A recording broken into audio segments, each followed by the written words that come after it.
Welcome to GS Quick Learning. The topic is balance of payment. First of all, we will discuss the meaning of balance of payment. Okay. A country's balance of payment is defined as the summary of all its economic transactions that have taken place between the country's resident and the resident of other countries during a specific time period. सो ये क्या कहता है कि जो balance of payment है वो क्या है, एक समरी होती है। समरी कह सकते हैं हम इसको, स्टेटमेंट भी कह सकते हैं और बैलेंस शीट भी कह सकते हैं, जो क्या रिकॉर्ड करती है ऑल इकोनॉमिक ट्रांजैक्शन। जब एक कंट्री दूसरी कंट्री के साथ कुछ एक्सचेंज करती है, कुछ इकोनॉमिक ट्रांजैक्शंस करती है, उसे हम उसको रिकॉर्ड करने को हम कहते हैं balance of payment. Let's we take an example. मान लीजिए एक वन कंट्री है India and the second country है हमारे पास US. Okay, so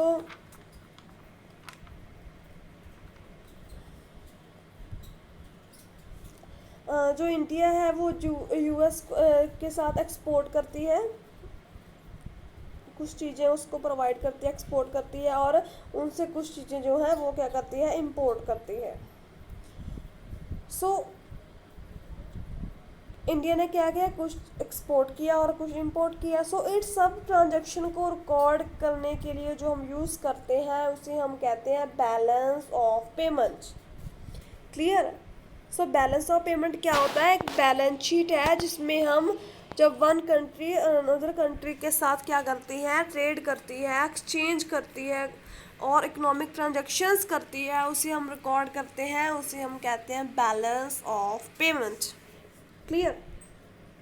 okay, so हमारे पास बेसिकली देयर आर 3 टाइप्स होती हैं बीओपी की। फर्स्ट आती है फेवरेबल बीओपी, सेकंड आती है unfavourable BOP and the third one is equilibrium BOP. Okay, so जैसे कि मैंने पहले बताया बीओपी क्या होता है, एक्सपोर्ट और इंपोर्ट के साथ रिलेट होता है। क्लियर? सो फेवरेबल बीओपी क्या है, जब एक कंट्री के, मान लीजिए हमारी कंट्री के जो एक्सपोर्ट हैं वो मोर देन हो इंपोर्ट से। इट मीन्स कि हमारी कंट्री ने जो एक्सपोर्ट किया है वो ज़्यादा है और जो इंपोर्ट किया है वो कम है। ओके, जब ये सिचुएशंस होती है कंट्री की, हमारी की, उसको हम कहते हैं फेवरेबल बीओपी।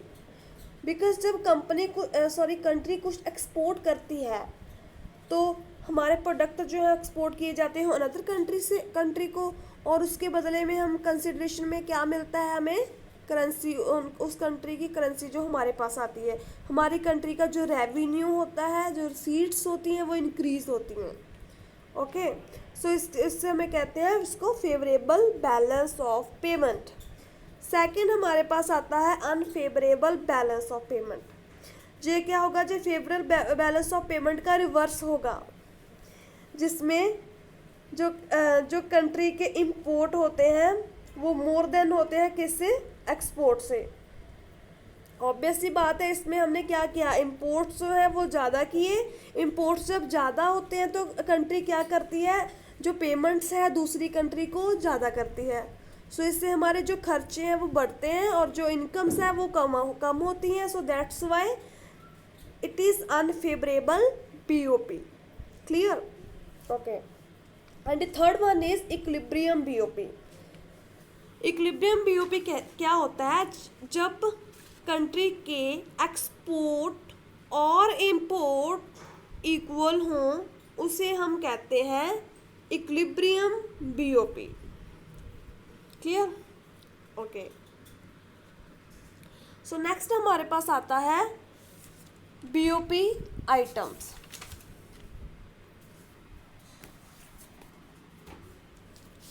इसमें हमारे पास फोर आइटम्स आती हैं, visible item, invisible item, unilateral item and the capital transfer. First हमारे पास आती है विजिबल आइटम। विजिबल आइटम नाम से पता चल रहा है जिसको हम टच कर सकते हैं और देख सकते हैं, उसे हम कहते हैं विजिबल आइटम।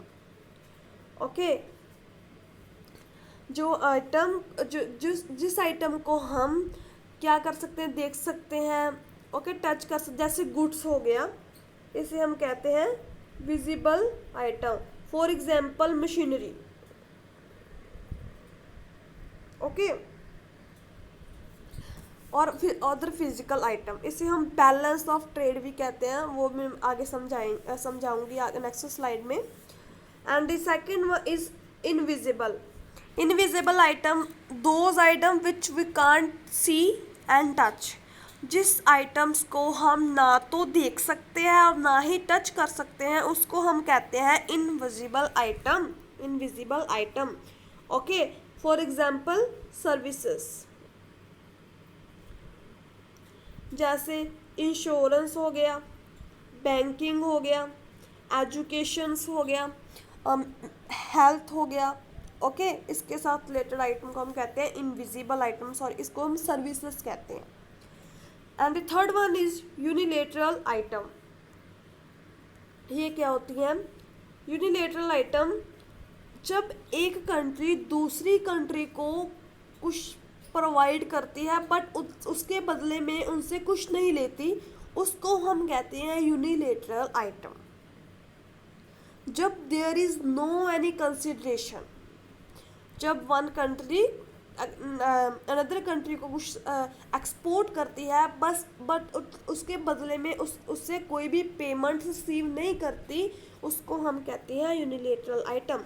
जैसे फॉर एग्जांपल हम उसके कहते हैं डोनेशन। ओके, और हम कह सकते हैं गिफ्ट। ठीक, and the fourth one is capital transfer.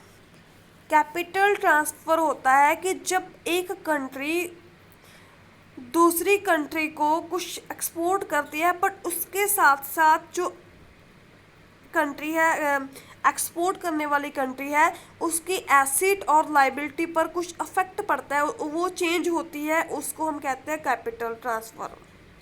Capital transfer means where there is change in the liability और asset of country are called, इसको हम कहते हैं चेंज। ओके, जब कंट्री के एसेट और लाइबिलिटी में चेंज आता है उसको ट्रांसफर करने में, उसको हम कहते हैं capital transfer. Clear? Okay, next हमारे पास आता है balance of trade. Balance of trade क्या है? The balance of trade, also known as trade balance, refers to the difference between the monetary value of a country's import and the export over a given time period। Simply ये है क्या, नीचे दिया गया है the value of export और value of import। जब हम एक्सपोर्ट में से इम्पोर्ट को माइनस करते हैं तो उसका जो बैलेंस आता है उसको हम कहते हैं बैलेंस ऑफ ट्रेड। सिंपल, जब एक कंट्री है जो कुछ वो इंपोर्ट करती है, कुछ वो एक्सपोर्ट करती है, ओके, जब उन दोनों को माइनस किया जाता है, उसका जो बैलेंस आता है उसे हम कहते हैं balance of trade. Clear? Okay, so जैसे कि बैलेंस ऑफ पेमेंट की कुछ टाइप्स, वैसे ही बैलेंस ऑफ ट्रेड की भी टाइप्स हैं same. Favourable balance of payment, unfavourable balance of trade and the equilibrium balance of trade. फिर उसी के साथ सिमिलर है ये भी। जैसे फेवरेबल बैलेंस ऑफ पेमेंट में क्या था, एक्सपोर्ट मोर देन इंपोर्ट, तो उसको फेवरेबल कहते थे। सेम एज ये है कि एक्सपोर्ट जब ज़्यादा हो इंपोर्ट से, उसे हम फेवरेबल बैलेंस ऑफ ट्रेड कहते हैं, और जब इंपोर्ट ज़्यादा हो एक्सपोर्ट से उसे हम अनफेवरेबल कहते हैं, और जब दोनों इक्वल हो तो उसे हम क्या कहते हैं, equilibrium balance of payment. Clear? Okay, so next हमारे पास आता है accounts in balance of payment. कौन कौन से अकाउंट्स जो है प्रिपेयर किए जाते हैं बैलेंस ऑफ पेमेंट में?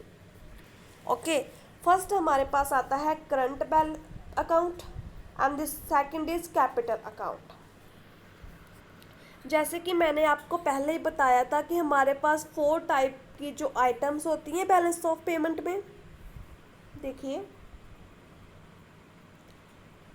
जहाँ पर मैंने बताया था जे वाली, ये 4th हमारे पास आइटम है जो बीओपी में इंक्लूड होती हैं। क्लियर? सो देखिए हमारे पास पहले होती है विजिबल आइटम, ओके। सेकंड हमारे पास होती है इनविजिबल आइटम। थर्ड हमारे पास आती है unilateral item and the fourth one हमारे पास क्या थी? Capital transfer. ओके, ये आइटम आती है बैलेंस ऑफ पेमेंट में। सो बस इसी के साथ रिलेटेड बहुत इजी है। जो करंट अकाउंट होता है इसमें हम क्या रिकॉर्ड करते हैं? जो पहली 3 आइटम्स है वो सब हम किस में रिकॉर्ड करते हैं? हमारे करंट अकाउंट में। विजिबल आइटम जो होती है वो भी करंट अकाउंट में रिकॉर्ड करते हैं, इनविजिबल आइटम होती है वो भी करंट अकाउंट में रिकॉर्ड करते हैं, और यूनिलेटरल आइटम जो होती है वो भी हम क्या करते हैं? करंट अकाउंट में रिकॉर्ड करते हैं। सिंपल। और बची क्या? कौन सी है? Capital transfer. तो इसे हम किस में रिकॉर्ड करेंगे? कैपिटल अकाउंट में। ओके, जब हम फोर्थ आइटम्स हमारे पास होती हैं, उसकी जो पहली 3 हैं वो हम किस में रिकॉर्ड करेंगे? करंट अकाउंट में। और जो फर्स्ट लास्ट 4 होती है उसको हम कैपिटल, जो कैपिटल ट्रांसफ़र, तो उसको ऑब्वियसली कैपिटल से नाम से पता चल रहा है कि हम कैपिटल अकाउंट में जो है ट्रांसफ़र उसे करेंगे। Okay, and one more thing I will be explain here. Okay, so हम रिकॉर्ड कैसे करते हैं? हमारे पास जो करंट अकाउंट है, ओके, ऐसे हमें करंट अकाउंट बनाते हैं और ऐसे इसकी यहाँ पर डेबिट साइड होती है और जहाँ पर इसकी क्रेडिट साइड होती है। Simple same as is capital account में हमारे पास इधर डेबिट साइड होती है और इधर क्रेडिट साइड होती है। सो हम कैसे रिकॉर्ड करते हैं?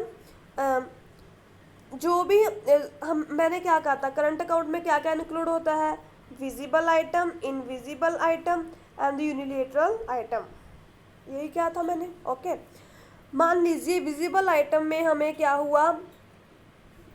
जो इन तीनों आइटम से जो हमें इनफ्लो होता है, ओके, जो हमें इनफ्लो होता है मीन्स रिसीट्स होता है, इंपोर्ट होता है, इनफ्लो हम कहाँ रिकॉर्ड करेंगे? क्रेडिट साइड में। ओके, और फिर आउटफ्लो जो होगा, जो हम पे करते हैं, जहाँ हम एक्सपोर्ट करते हैं, वो कहाँ पर रिकॉर्ड होगा? जहाँ पर जो भी हमारे आउटफ्लोज हैं वो यहाँ पर रिकॉर्ड होंगे।